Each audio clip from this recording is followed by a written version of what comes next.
এটা হচ্ছে ব্ল্যাক বাটনের হোম পেজ, মানে ড্যাশবোর্ড, হোম ড্যাশবোর্ড।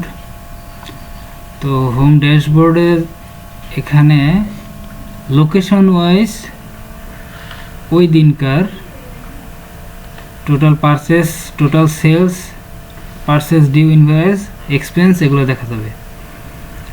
তো এখন যেহেতু কোনো লোকেশন সিলেক্ট নাই, তাহলে আমি লোকেশন যদি সিলেক্ট করি,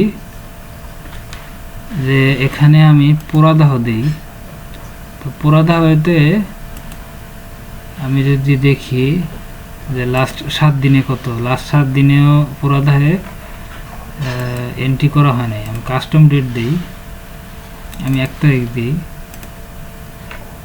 1 তারিখে দেখা যায় যে এখানে এই সেলস হয়েছে কত, এটা দেখা যাচ্ছে এখানে।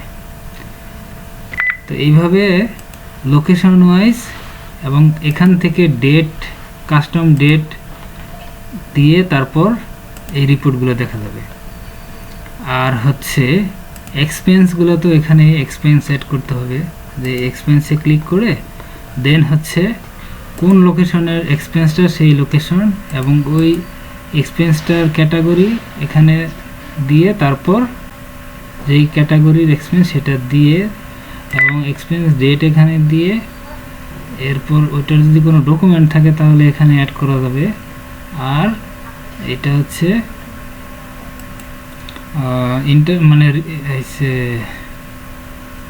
রেকর্ডিং ইন্টারভ্যাল, এটা এখানে যদি ক্লিক করা হয় তাহলে এটা দিতে হবে, তাহলে এটা ম্যান্ডেটরি না, এখানে এটা টিক মার্ক দেওয়ার দরকার নাই। অ্যামাউন্ট হচ্ছে কত এক্সপেন্স, এবং এটা হচ্ছে পেইড করা হচ্ছে কোন চেক অথবা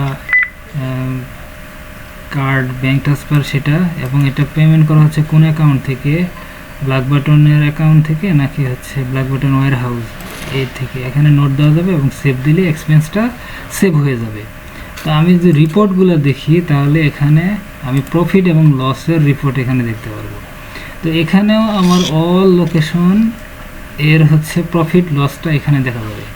এটা হচ্ছে গ্রস প্রফিট আর এটা হচ্ছে নেট প্রফিট।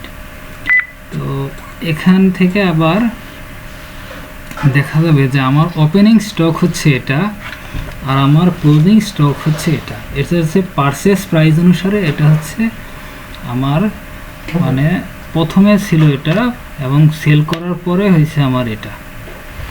আর এটা হচ্ছে এই বিক্রয় মূল্যের ক্লোজিং স্টক আর বিক্রয় মূল্যের এটা হচ্ছে ওপেনিং স্টক। এবং এখানে এক্সপেন্স দেখা যাবে। তো এখানেও সেম, এখানে পোড়াদাহেরটা দেখা যাবে, তারপর হচ্ছে মিরপুর, এরকম আরও যে কটা ব্রাঞ্চ আছে সবগুলোর এখানে দেখা যাবে, ঠিক আছে। আর হচ্ছে আমার প্রোডাক্ট, এখানে হচ্ছে সেলস রিপ্রেজেন্টেটিভ রিপোর্ট, মানে কে কতটা সেল করছে সেটা এখান থেকে দেখা যাবে, কে কে কোন ইয়ে থেকে কতটা সেল করছে। তো এখানে তো ইউজার এখানে দেখা যাবে, যেমন হচ্ছে আমি যদি দেই যে ব্ল্যাক বাটন থেকে এটা সেল করা হয়েছে, এটা সম্ভবত পোড়াদাহের, এবং সেটা লোকেশন কোন জায়গায় সেটাও দেখা যাবে, সেটা তো উপর থেকে দেখা যাচ্ছে। তারপর হচ্ছে আমার আইটেম রিপোর্টটা হচ্ছে এই রিপোর্টে আসলে চেক দেওয়া যাবে যে কোন কোন প্রোডাক্ট কী অবস্থা আছে, কোনটা কি আইটেম রিপোর্ট হচ্ছে এই আইটেমগুলো সেল হয়েছে সেটা দেখা যাবে, এবং সেটা হচ্ছে লোকেশন ওয়াইজও দেখা যাবে, এই যে এখানে হচ্ছে লোকেশন ওয়াইজ। আর একটা হচ্ছে আমাদের প্রোডাক্ট কম্পেয়ার করা। তো আমি যদি প্রোডাক্ট লিস্টে যাই, আমি প্রোডাক্ট লিস্টে গিয়ে এরপর আমি হচ্ছে লোকেশন সিলেক্ট করে আমি প্রোডাক্টগুলোকে নিতে পারবো, অর্থাৎ আমি এখানে সবগুলো লোকেশন আছে। তো আমি যদি এখানে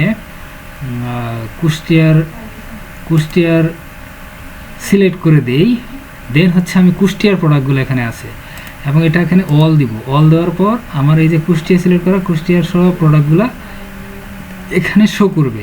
তো এরপর এটাকে আমি যদি এক্সেলে এক্সপোর্ট করি, মানে এক্সপোর্টে যদি আমি নামাই, যেমন হচ্ছে যে এটা হচ্ছে ব্ল্যাক বাটনের প্রোডাক্ট, এটা হচ্ছে আমি নাম দিব হচ্ছে কুষ্টিয়া,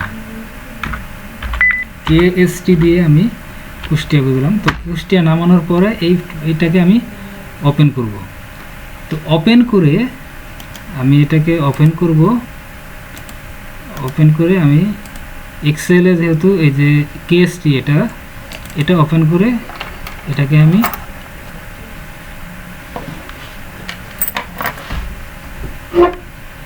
এখানে আমি এডিটেবল মানে এটা এডিট অপশনটা চালু করতে হবে। এটাকে আগে এডিটেবল দিয়ে, তো যেই ঘরগুলো আমার দরকার পড়তেছে না সেগুলোকে আমি ডিলিট করে দিই।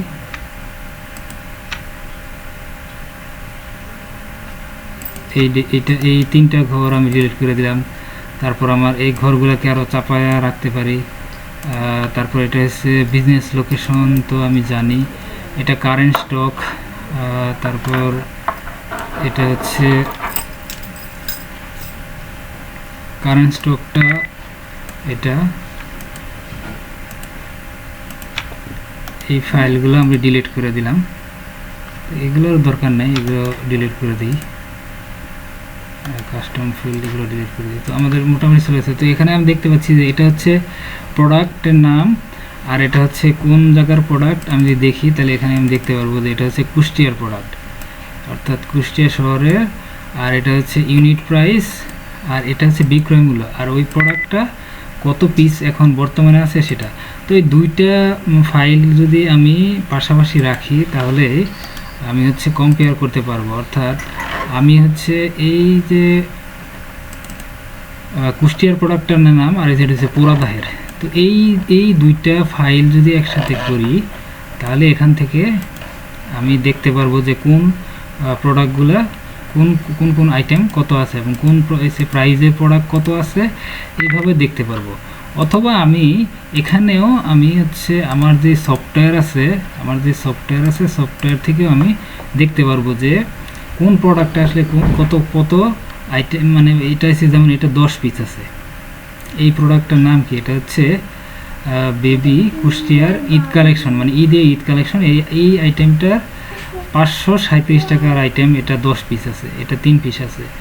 আবার এই জিনিসটা হোম পেজে গিয়ে আমি নিচের দিকে যদি আসি তাহলে এখানে দেখা যাবে যে যেগুলার আমার কম্পেয়ার এই যে আউট অফ স্টকে যেগুলো আছে সেগুলো হচ্ছে এই যে এগুলো হচ্ছে কতগুলো হচ্ছে মাইনাসে চলে গেছে। তারপর হচ্ছে অনেকগুলোই জিরো আছে। যেগুলো হচ্ছে জিরো আছে সেগুলো আমাকে আবার স্টক করতে হবে।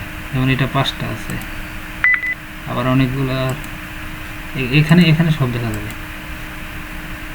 এই জায়গায় এই যে প্রোডাক্ট স্টক অ্যালার্ট এখানে অপশনে আসে, এখান থেকেও দেখা যাবে। আর ওইভাবে ইন্ডিভিজুয়ালিও প্রোডাক্ট নামায়ে দেখা যাবে। আর রিপোর্টে সব রিপোর্টগুলো দেখা যাবে। তাহলে রিপোর্টে হচ্ছে এই সব রিপোর্টগুলো দেখা যাবে।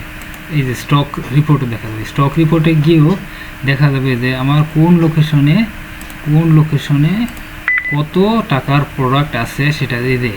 এটা হচ্ছে ক্লোজিং স্টক, এটা হচ্ছে কিনা মূল্যে কত, ক্লোজিং স্টকটা কত, আর এটা হচ্ছে বিক্রয় মূল্যে আমার ক্লোজিং স্টকটা কত, এটা হচ্ছে পুরাদাহে। এরকমভাবে আমি হচ্ছে যদি মিরপুর দেখি তাহলে মিরপুরে হচ্ছে এটা, তারপর হচ্ছে কুমারখালীতে হচ্ছে এটা, তারপর হচ্ছে আমার কুষ্টিয়াতে হচ্ছে এটা। এভাবে আমি স্পেসিফিক লোকেশন ধরে আমি এখান থেকে দিতে পারি এবং এখানে এক্সেল থেকে ইম্পোর্ট করে আমি ডাটাগুলো নিতে পারি। আর আমি প্রথমে দেখাইছিলাম সেটা হচ্ছে প্রোডাক্ট লিস্ট থেকে ডাটা ইম্পোর্ট করে। তো আশা করি বুঝতে পারছেন। আর যেসব আরও কোনো কনফিউশন থাকলে আমাকে বলবেন, আমি আপনাকে বুঝাই দেবো। ঠিক আছে, থ্যাংক ইউ।